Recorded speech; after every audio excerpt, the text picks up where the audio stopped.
So, you were source energy before you came into these physical bodies. You don't remember that, and there's a reason that you don't, but you were. You were source energy before you came into these physical bodies, and now you are an extension of that source energy. So here you are, focused, just as you intended to be, focused upon the things of your time-space reality, and you are utilizing your focus to help you personally, independently, identify your preferences. Sometimes you don't really grasp that. You don't really understand how perfect it is and how important it is that you deliberately choose. So anyway, that's step one. You ask for what you want, and you can't stop asking because life just continues to serve itself up to you in ways that cause you to identify your preferences. It happens all day, every day, at all levels of your being. It's really what the evolution of all species is about. So when you know what you don't want, you know what you do want. If someone's rude, you want them to be nicer. If you're rude, you want to be nicer. If you're unhappy, you want to be happier. If something's gone wrong, you want it to go right. In other words, if you don't have enough of something you want more of it. It's a very simple equation, not hard for you to figure it out, and you're doing it all day, every day. But what you may not know is that every time, whether you speak it out loud or not, something happens like that, you are launching these vibrational preferences. And the larger part of you is aware of the preference that you have launched and becomes it, because your inner being is unconditional. Your inner being rides the rocket of your desire. When you say, I prefer something, your inner being doesn't say, well, there aren't that many of them going around. Your inner being doesn't say, well, that's risky business and it's unlikely. Your inner being doesn't say, you don't have the education for that or the money for that or the background for that. When you launch a rocket, a request, a preference, a desire, your inner being becomes a vibrational match to it immediately.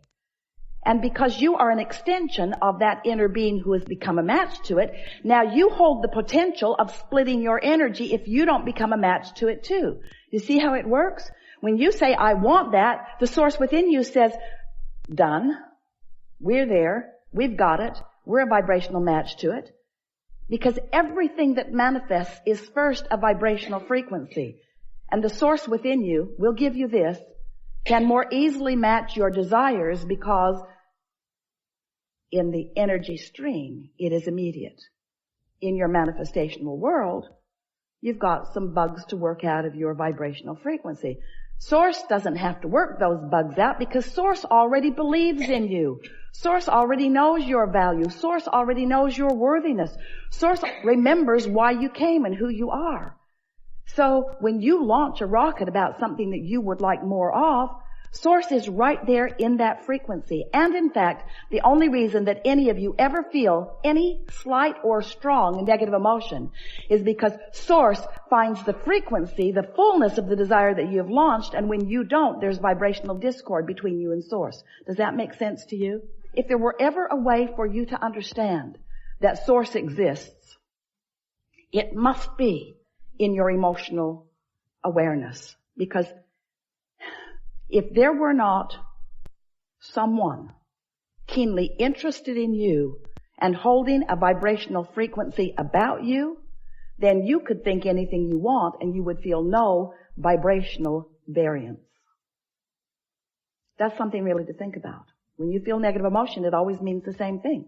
You've got a different opinion about this than Source has about this. And that's something else we really want you to hear. Source does have an opinion about this and this and this and this. Now. Source adores you. When you're mad at yourself, you've got a split going on. There's a gap widening. Source adores the people of this planet. When you carve out a section of them and hate them, you've got a rift going on between you and Source. You will never be able to be in alignment with Source when you hold hate in your heart because of some condition that you can't control. As you get to know Source better through your awareness of what it feels like to be in alignment, you can learn in a matter of days how Source feels about everything that is active on your planet today. You can just give it the emotional test. When you think a thought and you feel love, you can know Source is in agreement with this thought. And when you think a thought and you feel fear, you can know Source is not anything close to an agreement on this thought. So once you get clear about what this emotional guidance system is, then you can get on with what you've come to get on about. Then you can be the deliberate creator. You can be or do or have anything that you choose because you've got this backup. So step 1 is contrast helps you to define what you want. You do it all day, every day. And step 2 is source becomes it vibrationally immediately. Wrote a whole book about that called Ask and It Is Given, and that's what it was about. That when you ask, source becomes the vibrational equivalent of it. The energy that creates worlds. Imagine that. The energy that creates worlds. The vibrational equivalent to your desires. Keeping the light on, keeping the vibration steady, so that anytime you get in the vicinity or away from the vicinity, you'll know where you are in relationship to it. Helps you to zero in on who you really are and what you really want, to become the fullness of all that you are. So your work really is the step 3 part of this 3-step process. Now step 4 process, but step 3 process we talked about for so many years. Ask, source answers, and then you must find a way to become a vibrational match to what you're asking for. In other words, you can't want something and doubt it and get it. You can't want something and be mad that you don't have it and get it. You can't want something and be impatient about it. The flight attendant said, "Thank you for your patience." And Esther said, "You're confused about who."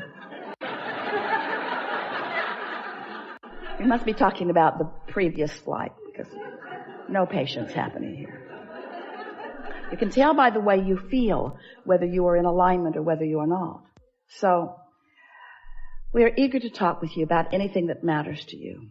We're going to help you to find some ways, if you want them, to line up easily with who you are and what you want. In some ways, some of the things that we will suggest today, you will stubbornly protest against a little bit because it's just going to seem too simple. And some of the things that we're going to say to you and promises that we're going to make to you, you may even doubt a little bit because they're just words that sort of kind of make sense and maybe you feel resonance with them, but you haven't had the manifestational evidence in your life yet about it.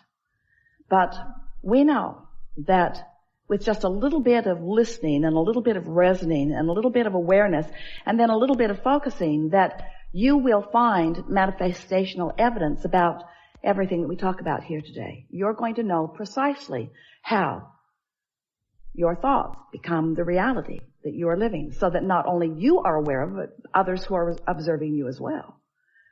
So as we've been talking to you about launching these rockets of desires, we also wrote a book about where they go. We called it The Vortex. It's this vibrational reality.